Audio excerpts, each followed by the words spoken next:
నేను ఎల్లప్పుడూ యెహోవాను నా ఎదుట పెట్టుకుందును. కీర్తన 16. దేవుని బిడ్డ కలిగేటువంటి లోతైన భావములు ఈ కీర్తన ద్వారా బయటకు తేబడుతుంది. 8వ వచనములో సదాకాలము యెహోవా యందు నా గురి నిలుపుచున్నాను. ఆయన నా కుడిపార్శ్వమందున్నాడు గనుక నేను కదల్చబడను. నా కళాశాల చదువు దినాలలో దేవుడు నా కుడిపార్శ్వమందున్నట్లుగా గ్రహించాను. తర్వాత దినములలో కూడా నా జీవిత దినములన్నిట ఆయన కృపను బట్టి ఇది నా జీవితములో సత్యము. ఎల్లప్పుడూ నీకు ముందుగా నీ స్నేహితుల మధ్య, నీ శత్రువుల మధ్య, నీ వేళల్లో నేను నిద్రించేటప్పుడు ఇది సత్యము. నా కళ్ళెపు పగ్గములు జాములందును నాకు నేర్పించును. దేవుని వాక్యము దేహములో ఉంచినప్పుడు నీ నిద్రలో అవి నీకు నేర్పించును. ఉదయము శరీరము యొక్క కళ్ళెపు పగ్గాలను పట్టుకుని ఉంచును. హృదయము అయితే వినిపించును.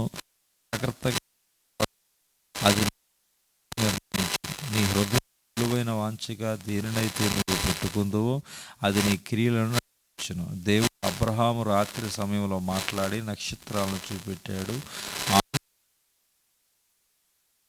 చేస్తాడు. దేవుని వాక్యం మీద నువ్వు ధ్యానించాలి. దేవుని గుచ్చిన తలంపులు, దేవుని వాక్యము నీ అంతరంగ పురుషుని మీద క్రియ చేసి నీ వ్యక్తిత్వం అంతటిని ఆయన కొరకైన వాంఛతో కప్పును. ఆయన అక్కడ దాన్ని ఉంచాడు. నీ జీవితం అంతా విజయముగా ఉంటుంది. నీ ఆత్మీయ ఆశలను క్రిందికి లాగడానికి ప్రయత్నించి నీ శరీరేచ్ఛలు నీ యవ్వన దినములలో అత్యధికంగా ఉంటాయి. అది నిజమైన పోరాటం జరిగే సమయం. దేవుడు నీలో ఒక ముఖ్యమైన భాగం అయితే నువ్వు జయిస్తావు.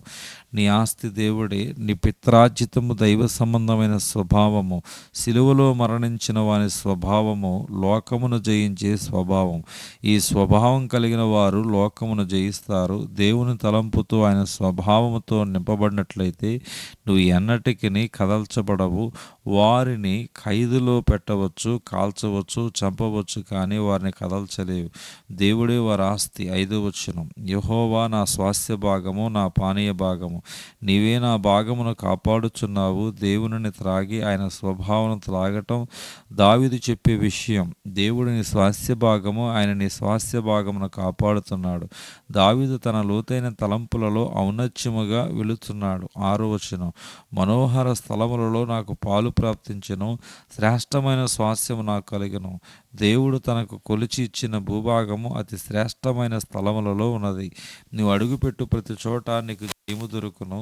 దేవుడు నాకు నా యవ్వన దినములలో ఇలాంటి విజయాలు దయచేశాడు. నేను వెళ్ళిన ప్రతి కళాశాలలోనూ అత్యున్నతుడిగా నేను ప్రదర్శించాను. యవనస్తులు నా యుద్ధకు ఆకర్షించబడ్డారు. మీరు ఆ రీతిగా జయించాలి. యవనస్తులారా, మీరు ఎన్నడూ కదల్చబడరు. మీరు ఓడిపోవు. మీ విశ్వాసము గౌరవించబడుతుంది. దేవుని దృష్టిలో పవిత్రముగాను పరిశుద్ధముగాను నిన్ను నీవు కాపాడుకో.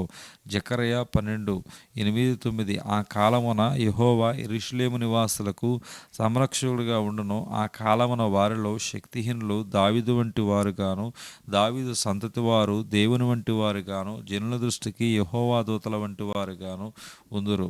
ఆ కాలమున యెరూషలేము మీదకు వచ్చు అన్ని జనులందరినీ నేను నశింపచేయ పూనుకొనెను. నిన్ను గూర్చి దేవుడు కలిగి ఉన్న ఆశలు అత్యున్నతమైనవి. యెహోవా తన కుడిపార్శ్వమందు తనకు సలహానిచ్చుచుండు దావీదు చూశాడు. సంపూర్ణ సంతోషములకు దావీదును నడిపించింది ఇదే. నా శరీరము కూడా నిరీక్షణలో ఆనందిస్తుంది. ఆత్మ యొక్క కోరికలను శరీరము ఒక శత్రువు. శరీరము ఆత్మలోనికి వచ్చి ఆత్మనే మురుగు చేస్తుంది. నీతి విషయమై నీ జీవితపు గురి ఏమనగా నీ జీవితములో పరిపూర్ణత, ఇతరులను సంతోషములో పెట్టుట, సమర్పణ ద్వారా పరిపూర్ణత వచ్చును. నిన్ను నీవు సిలువ ఎదుట తగ్గించుకుని ఆత్మీయమైన క్రమశిక్షణలో ఉండాలి. సువార్తను ఇతరులకు అందించుట ద్వారా వారికి నిజమైన సంతోషం ఇవ్వగలము. 11వ వచనం, జీవమార్గము నువ్వు నాకు తెలియచేసేదవు. నీ సన్నిధిని సంపూర్ణ సంతోషము కాదు, నీ కుడి చేతిలో నిత్య సుఖం కలవు. మీ నిరీక్షణ ఇది అయి ఉండాలి. నీవు వృద్ధుడు అవుతుండగా నీ జీవితపు విజయములను లెక్కించి నీ యవ్వన దినములో దేవుడు నీ కుడిపార్శ్వమున ఉండక మన జీవిత భాగమును ఎన్నుకొనవలసిన రీతిగా ఎన్నుకొనకపోతే మన జీవితం ఎన్నడూ విజయం ఉండదు. అది శ్రేష్టమైనది నీకు ఇవ్వలేనని దేవుని కోరిక. ఆయన ఓర్పు, దీర్ఘశాంతము ఆశ్చర్యరీతిగా ఉంటాయి. మన స్వార్థమును బట్టి ఆయన ఉద్దేశ్యమును నాశనము చేయుచున్నాము. దేవుడు చెబుతున్నాడు, రండి మనం వివాదము తీర్చుకుందుము. మనకు స్వార్థము, అవిధేయత ఉన్నప్పటికీ ఆయన విడిచిపెట్టబడిన దానిలో అతి శ్రేష్టమైనది తయారు చేయడానికి చూస్తాడు. దానిని మనకు ఇవ్వడానికి ప్రయత్నిస్తాడు. ఆయన ఓర్పుతోనూ దీర్ఘశాంతముతోనూ మనం కనికరిస్తాడు. మార్కు 12:24. అందుకు యేసు, మీరు లేఖనములను కానీ దేవుని శక్తిని కానీ ఎరుగకపోవటం వలనే పొరబడుచున్నారు.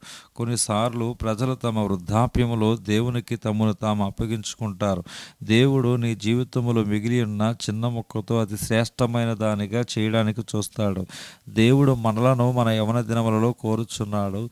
నా అవిధేయత ద్వారా ఆయన ఏర్పాట్లను పాడు చేసినందుకు నన్ను క్షమించమని దేవుని అడిగాను.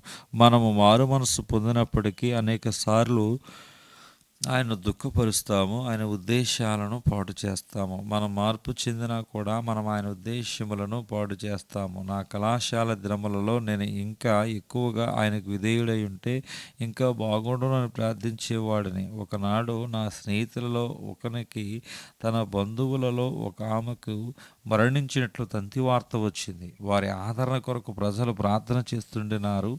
ఆమె బ్రతికేటట్లు ప్రార్థన చేయమని ప్రభు నన్ను అడిగాడు. నా స్నేహితుల యొక్క ఎగతాళికి నేను భయపడే విధముగా ప్రార్థన చేయలేదు. ఆమె నిజంగానే జీవించింది. తంతి వార్తలో తప్పుగా ఇవ్వబడింది. నా పేరు పోతుందని దేవుని మహిమపరచలేదు. పరిపూర్ణమైన వ్యక్తిగా ఎదగండి. దేవుడు నిన్ను పిలుస్తున్నాడు. ఆయన కుడిపార్శ్వమందు నిత్యముండే సుఖములు ఉన్నాయి. దేవుడే నీ స్వాస్థ్య భాగము. దేవుడికి వాక్యము దేవుడు దీవించునుగాక. ఆమేన్.